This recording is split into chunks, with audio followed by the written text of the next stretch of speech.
Well, I want to thank Dwayne and everyone involved with putting together this Carbon Expo and giving me the opportunity to tell a little bit of a story about progress in the whole area of upstream oil and gas operations and the methane emissions challenge. My name is Jim Crompton. I'm a professor of practice at Colorado School of Mines, and I teach courses in kind of data analytics and petroleum engineering, kind of a combination with regard to this. But a couple of years ago, I got interested in the whole idea of environmental stewardship and methane emissions in particular, and how new digital technologies can actually come in and help us measure what matters with regard to this kind of critical issue. Well, if I kind of use a Colorado postcard for oil and gas industry, I can go just a little bit back in history, and not a lot of people know that after the Oil Creek discoveries in Pennsylvania, some of the next oil and gas wells and fields that were developed were actually in Colorado, in a little area called Florence, which is west of Pueblo and south of Colorado Springs. So they were drilling, wells. These is creekology, sort of thing, and yet oil natural oil seeps from a small creek bed that the Native Americans had been using for generations. But anyway, there was some drilling in the 1890s. Didn't last very long, but essentially an early footprint of the history of oil and gas in Colorado. And then, kind of another little interesting sidelight here, as we've conducted some of the biggest frac jobs in history. And it was at 1869. The Atomic Energy Commission was looking for peaceful commercial uses of nuclear energy, and they picked at near the town of Rulison, Colorado, in the Piceance Basin on the western slope. They decided to do a frac job with a 40 kiloton nuclear bomb. Um, the engineering part of it worked very well, but the geologic part didn't work very well, and so this massive stimulation job never led to commercial production, probably thankfully. But here's a postcard that the oil and gas industry in Colorado likes to kind of paint the beautiful background of the front range of the Rocky Mountains, and then into the plains. Essentially, is an area called the Wattenberg Field, the Niobrara Unconventional Reservoir, and it's kind of occupies kind of the southern end of what is called the Denver-Julesburg Basin, just north of Denver, Colorado. So a pretty place to work. An awful lot of the presentations you're going to hear, the articles you read with regard to methane emissions and upstream oil and gas tend to start from the same place. And but I want to kind of right up front say, there's a lot of this that's not breaking news. There's a lot of it that we've known for a while now. And there's we don't need to repeat the same story over and over again. I mean, what is the impact of climate change? We're kind of know that and experience that. The scientists are telling us we're not on course to make the 1.5-degree Paris target. So, what are we going to do about that? Mitigation is also part of it, as well as the controlling the greenhouse gas emissions. We know that methane is a significant contributor. It's not the largest percentage of greenhouse gas. That's probably water vapor or carbon dioxide, but essentially it is a significant contributor to early warming. It's a factor that it causes the acceleration of warming in the climate in the atmosphere, pretty a high factor early on in the first, say, few decades. So it's something that's good to put your finger on. We know the oil and gas is probably responsible for about a quarter to a third of these methane emissions, just about the size of agriculture, maybe a little more, a little less, depending on what basin you might be in. But there's also landfills and rice paddies and a lot of other things that produce methane. But oil and gas is one that, again, is kind of visible and as one has become a target of a lot of organizations in terms of, well, let's fix this first. And we also know, again, it's not breaking news, that the emissions factor ways of we've been accounting for methane emissions for decades now. This is tried and true formulas that have been updated over and over again, but it's still this. A lot of academic studies recently have shown that this is probably an underreported way of estimating the total emissions, and it is an estimate. It is not a measurement. So the story I'm going to tell is trying to say, well, what's next? Because we know regulations are getting tougher on the industry, federal, state, provincial, global. I mean, this path is only going to get harder. Well, if that's the context that everybody kind of realizes, what's new? Well, that's what I think is exciting part of all of the rest of the stuff. That other is kind of a negative, frustrating kind of story. But many new measurement technologies and techniques are emerging, and we're going to talk about the advantage and maybe the disadvantage of those. Because while there's pros and cons for each of these different new techniques, they're interesting, there's no one silver bullet. And it probably is a combination or hybrid sort of solution that is really going to give us a better idea what is going on. But now you have not only operators on their own independent way, but regulators are now saying, I would like something called a measurement informed inventory reporting scheme. So it isn't just the emissions factors, it isn't just the calculations. It is somehow we need to bring in measurements where we can, and it's not always possible. But there's a number of growing places where we can. But we need to talk about the measurement informed reporting process. We have more and more automation that we can take advantage of. And there's new facility model designs that I'm going to talk about with regard to this stuff.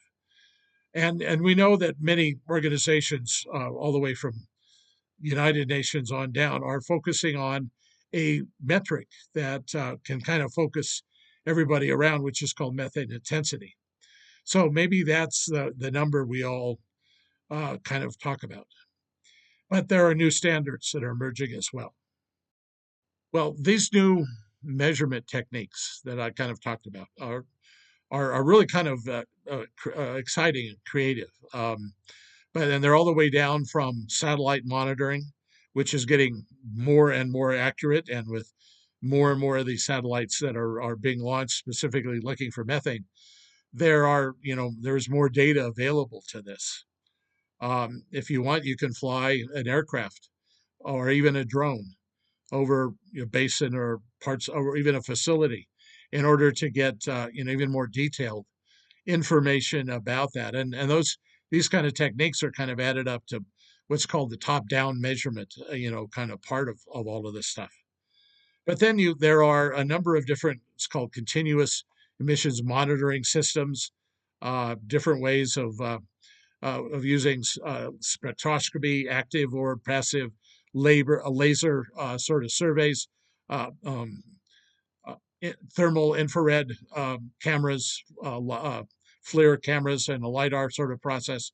I mean, there's all sorts of different techniques that are way beyond the original Method 21 from the Environmental Protection Agency's way of trying to measure or estimate what the emissions are. Now, the problem is getting a holistic picture from all of this new data. Not that the industry is trying to hide, but we're well beyond the place where we can hide. Again, these satellite views, these aircraft views, they're not only just the area of science. We now have all the way from the European Space Agency, NASA, flying these satellites to commercial operators like GHGSat, and you even have kind of environmental group sponsored satellites like Carbon Mapper and the Methane Sat that's coming up from EDF here soon. But I read an article not that long ago. ExxonMobil is going to work with a satellite operator and launch their own constellation of satellites. So, everybody's getting into the act, and the data is becoming more available. And this is kind of another one of those headlines you don't want to see a picture of on the nightly news. So, what do we do if we can't ignore the problem any longer? Measuring it sounds simple. I mean, everybody says, well, okay, what is the number? You've got some sort of measurement, technique on site. So give me the number. What's your methane emissions? Well, it kind of matters when you measure it. And there was a story not too long ago where there was I'll call it a dueling data sort of argument, where the industry using a single monitoring site in the middle of the field, and that was even backed up by the regulatory agency, the oil and gas group, all said the number was X. Well, a public group had bought their own kind of measurement systems. You can get a loan from the government to even buy your own measurement systems. Essentially, had a measurement device just outside of a newly drilled well that was just at the end of its fracking phase. And clearly, there's the larger emissions that came from the produced flowback sort of period, produced water flowback, essentially was a lot higher. So, their number was right. And the number that was kind of measured from the normalization phase was right. They were not the same number, but all of a sudden we were trying to figure out needing more context about when you measure in order to put all this together. Well, part of this sort of challenge now in this digital canopy kind of world is that the top-down measurements, which are going all the way from basin scale down to facility scale in terms of their improvement, really give us a site level measurement. They're not very good at helping find leaks. It's not an LDAR process, but they can give you a number. There's still a kind of a snapshot, which is a bit of a problem because we know a lot of the emissions from these upstream processes are what's called heavy tail or super emitter. They don't happen very often, but when they happen, a large volume of the emissions happen from maybe a piece of equipment that fails or a big leak or something that happens. If you're flying over them at the time, you can get a real pretty pseudo colored picture like I showed you earlier, or you could get a number that is a pretty high emission sort of rate. But it's not the same thing as bottoms up, because the bottoms up processes from all of these different things are source level measurement. Are they the thief hatch on a crude oil tank that's just essentially worked when there was a pressure transient as from the read pressure in the tank because of degassing happened, and you didn't want to build up pressure, so the safety valve system worked, right? So that's the bottom up kind of a problem versus a top down kind of a measurement. And the problem is they don't agree in many cases, not all. I mean, there's been some of these academic studies over the last few years that have actually said that the top down number was equal to or lower than the bottoms up emissions. So it isn't always one thing. But more often than not, the number has been that the top down measurement was higher, which leads to a reconciliation, kind of a process. As I said before in that digital canopy, we don't know how to integrate all of these layers of measurement yet. But we can get a top down number, we can get a bottom up number, and then we can fight over the difference.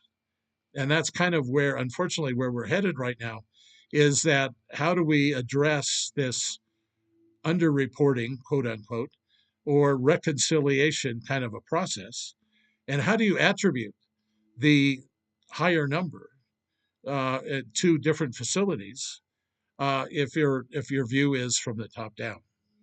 Well, there's a lot of this that's also becoming not just facility specific, but almost supply chain specific. And here you have what's called either a MRV framework or a QMRV framework for quantify, measure, reporting, and verify.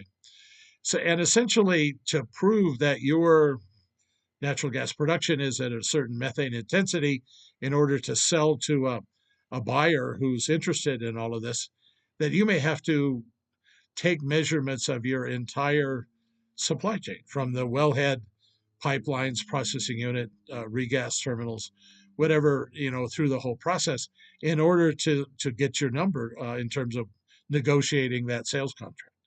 So it's also a supply chain, not just a site specific sort of a challenge. Well, I'm going to switch to my kind of final point here. And that's that yes, it's good to measure. I'm very much supportive of all of these different techniques. And yes, it is good to catch leaks faster, which is the LDAR process, or leak detection and repair, kind of efforts that operators are trying to do. Since this is methane, and which is also the saleable product in most cases. I mean, there are some areas where you don't have a market for it, but in most cases you do. And so you would like to keep the methane molecule in the pipeline so you can sell it. You don't really want it to leak out, which is waste, also your methane emissions. And it's good if you can catch that faster. If the leak, is put out, is fixed in a couple of days versus several weeks. I mean, that's a benefit gain. That's a win-win sort of scenario. But to go beyond that, there is a future. There's a different way of doing this. And I think a bunch of leading operators in the state of Colorado, over their experience over the last decade, not just year or two, have really come up, and in a lot of cases they've taken a look at the data and they've understand where their emission sources are. They have talked to the community. They have figured out what their biggest gripes are about their operations. And they've come up with new facility designs where practical. I mean, it's not always possible to do something like this facility here, which was a Noble Energy, now Chevron, facility at the Mustang plant site just south of Greeley. But if you look at this very closely, you don't see any tanks. That's because there's pipelines instead. And that was the biggest gripe of the local farmers, was all the trucks coming and going and coming and going. So if you eliminate that, you eliminate the tanks, you eliminate the thief hatches, one big source is gone. If you look close, there's no diesel engines on this site. That's because it's electrified.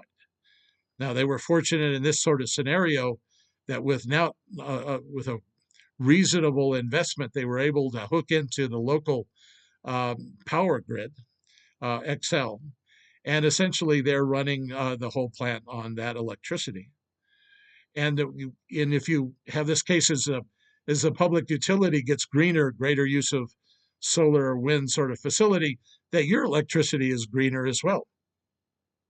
And for a long time, the whole issue of least fuel powered high bleed pneumatics are long gone, that they're all instrument air pneumatics working on this site.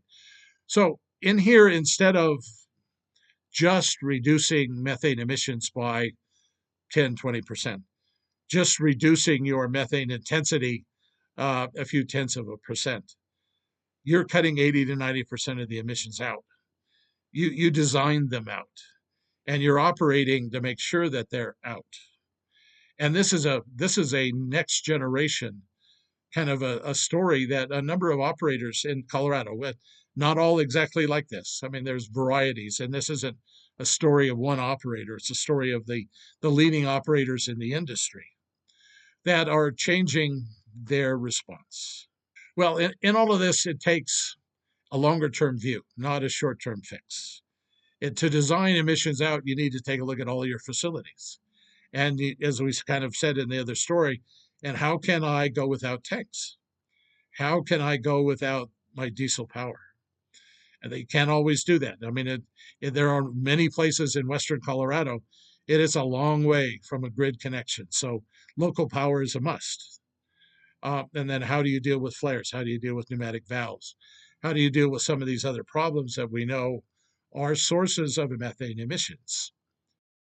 Well, with this, again, it's longer term planning. It's not quick fixes.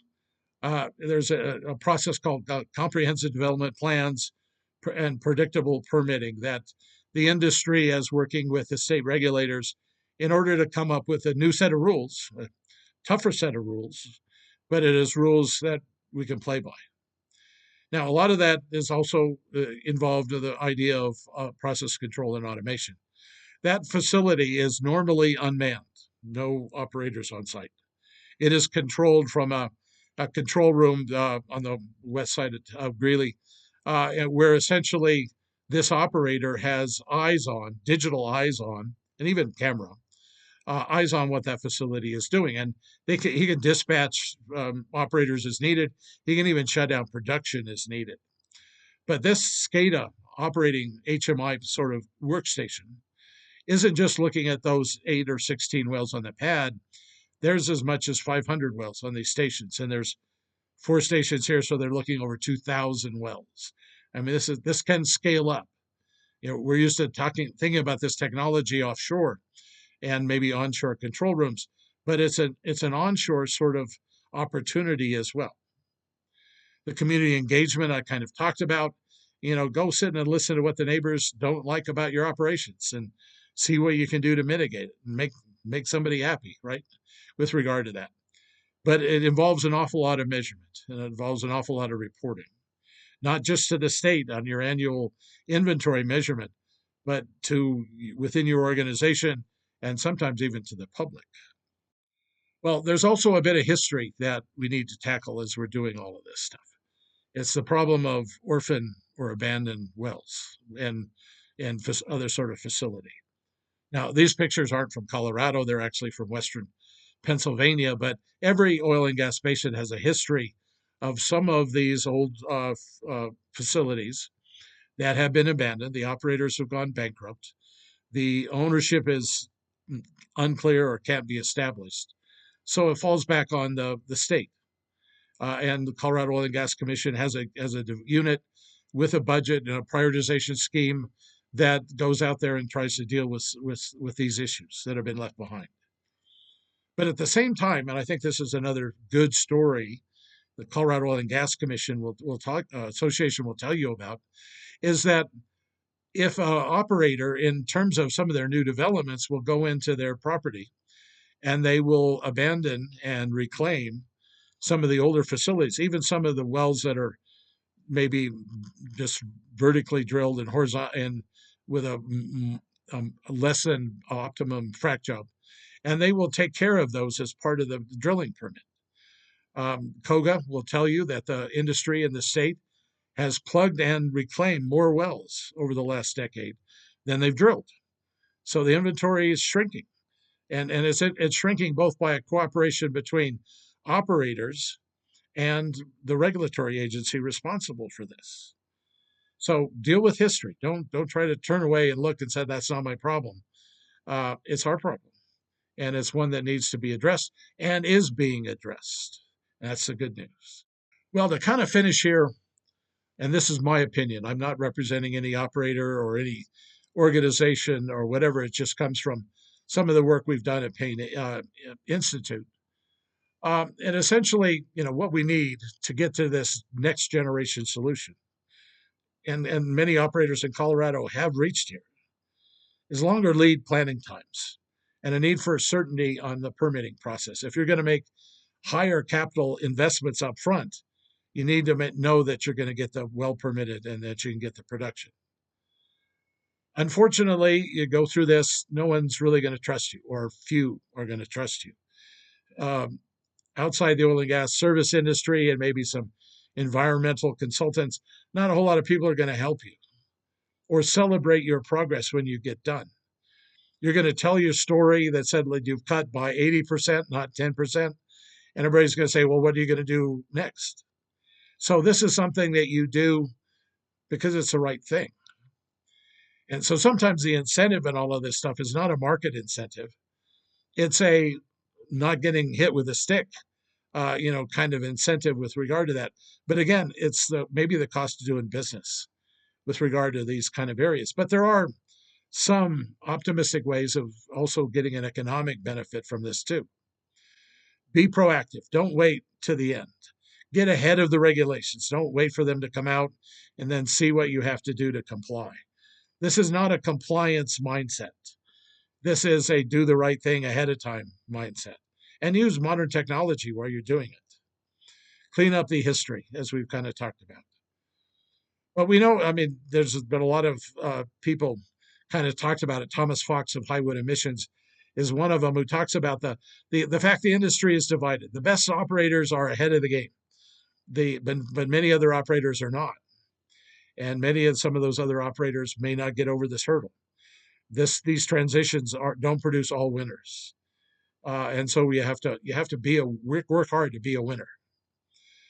And you have to acknowledge you're going to be dealing with a patchwork of regulations, immature standards, unclear market signals, whether you can get a responsible natural gas price up premium, if you can use carbon credits, if your ESG investor will reward you, whatever it is. I mean, it's a complex, changing game. I talked to one operator in Western Colorado where a lot of properties are under the BLM federal kind of ownership. And his BLM uh, inspector comes out and said everything's fine. His state inspector comes out and writes him up a big fine ticket for things he has to change. And it's the same, he's doing the same thing. So, why can't he have the same treatment from the regulation and environment? But the answer is he won't. There's going to be different. You got to get ahead of this. You got to be proactive. You have to think about a future environment. I mean, the old classic cliche, unless you're the lead dog, the view never changes. And you don't want to be one of the ones at the back of the pack. Measurement is exciting. It's important. It's changing. There are many new capabilities, but it matters what you measure. It matters how you measure. It matters when you measure, as we've kind of talked about a little bit. It matters how you verify your measurements. There are things all the way from the OGMP 2.0 to MIQ, the GTI Veritas. That's where these standards are starting to come in that begin to define what the rules are that you need to follow. It's going to matter how you report. I mean, one thing is your annual report, to the state for the emissions inventory. It's another thing for your daily production meeting. It may be another thing for your public community portal that talks about what the performance of your site really looks like. And it really matters how you use the data. It's good to be more responsive to fix leaks, but ultimately, measurement's not the end goal. You need to use the data to understand how your facilities operate and design emissions out. It's not an easy answer. It's not a magic bullet. It's not a fix-it button. And often it's the right answers are complex, and they require some investment. They require a lot more thought. The simple but wrong answers are not the ones that we need to follow in this sort of scenario. But there is a path. Not an easiest one, not a one just as greenwashing kind of the story, but there is a path. You just need to find it. Thank you.